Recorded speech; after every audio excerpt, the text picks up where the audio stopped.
рассмотрим такие последовательности.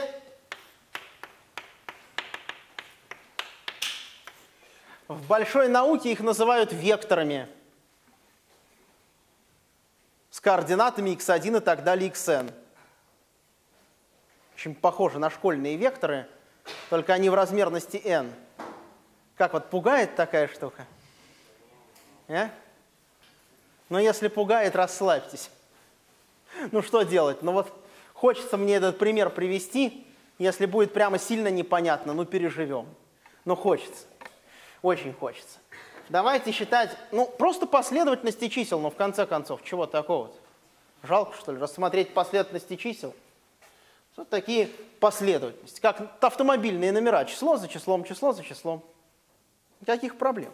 Но давайте считать, что для любого i от единицы до n x-итое это либо минус 1, либо 0, либо 1. Давайте рассматривать только последовательности, которые состоят из минус единиц, нулей и единиц. Так я сейчас еще проще сделаю. Вы сейчас расслабитесь совсем, все будет хорошо. Смотрите, давайте считать, что n равно 8. Правда же так легче? Но куда приятнее считать, что мы живем в восьмимерном пространстве, нежели что мы живем в n-мерном, правда? Вам спокойнее так становится, конечно. Подумаешь, всего на 5 размерностей выше, чем на самом деле. Ну, не так много. Значит, давайте считать, что n равно 8. И давайте считать вот какую штуку. Количество таких координат i, количество таких i от единицы до восьмерки, что x-итое равняется нулю, вот это количество пускай будет равно 4.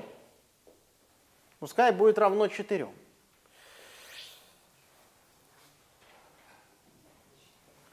Ну, значит, как устроена типичная последовательность здесь? В ней 4 нуля и 4 элемента, равные плюс или минус единицы, правда? Ну, то есть типичная последовательность, например, такая. 1, минус 1, минус 1, минус 1, раз, два, 3, 4. Вот бывает такая последовательность.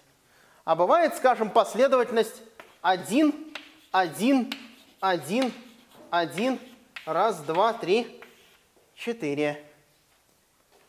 Или бывает вот такая последовательность. 1, минус 1, 1, минус 1, раз, два, 3, 4. Но, разумеется, мир клином не сошелся на ситуациях, когда у нас сначала подряд идут не нули, а потом подряд идут нули.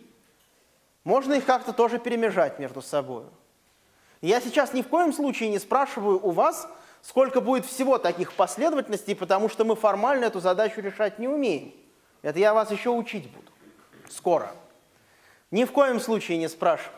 А теперь, знаете, как проверить, являются ли два вектора на плоскости, скажем, ортогональными, перпендикулярными? Что надо посчитать? Скалярное произведение, правильно? Вот давайте скажем, что две такие последовательности ортогональные, если их скалярное произведение равняется нулю. Значит, x ортогонален y, ортогонален y, тогда и только тогда, когда скалярное произведение этих двух последовательностей равняется нулю. Но вы, наверное, меня спросите, а что такое скалярное произведение, да? Что на плоскости понятно, а в восьмимерном случае? А что такое скалярное произведение в восьмимерном случае? Ну, конечно, да. То есть давайте я вот напишу x на y. По определению просто это есть x1, y1 плюс x2, y2 плюс и так далее, плюс x8, y8. То есть вот если такое выражение равняется нулю, то мы называем два вектора ортогональными. Две последовательности чисел называем ортогональными. Не думайте там про геометрическую суть, сейчас это не так важно. Задача чисто комбинаторная. Задача такая. Задача. Как много можно придумать, построить вот таких вот векторов x. Вот таких вот векторов x, как мы их описали, чтобы никакие два из них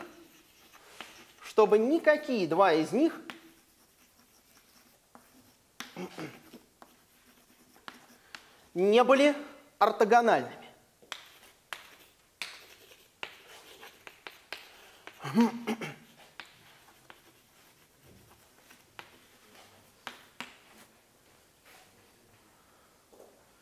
То есть вы придумываете какой-то набор таких вот последовательностей чисел и требуете, что какие бы две последовательности из этого набора вы не взяли, вот этим условием они не удовлетворяют. Никакие две не ортогональны. Вот спрашивается, как много можно придумать таких последовательностей?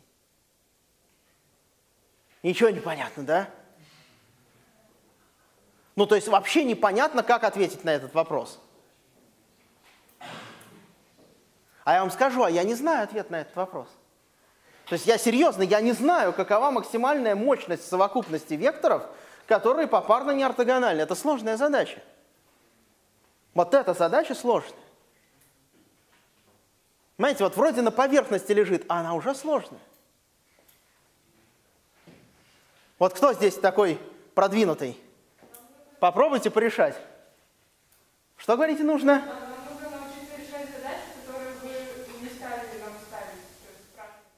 Нет, я вам сейчас объясню, как можно оценить количество векторов здесь.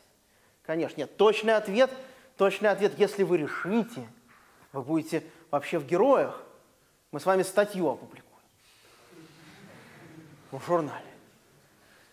Нет, понимаете, я просто хочу вам продемонстрировать, что даже в самых основах комбинаторики есть вопросы, которые на самом деле очень интересны мировому сообществу. Я хочу, чтобы вы восхитились, чтобы вы порадовались. Вот. А задача эта была приведена как пример на задачу, которую можно, если не решить, то хотя бы приблизиться к ее решению с помощью принципа Дирихле. Вот утверждение, которое я хочу сейчас обосновать, ну, это утверждение я сейчас, наверное, обосную. Значит, утверждение состоит в том, что размер такой совокупности, мощность такой совокупности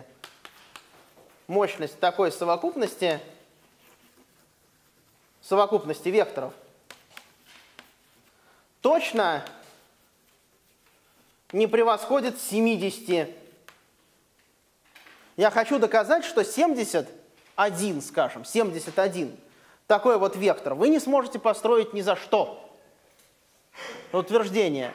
Если вы хотите, чтобы каждые два вектора в совокупности были попарно неортогональные, то вы точно не сможете построить совокупность большую 70.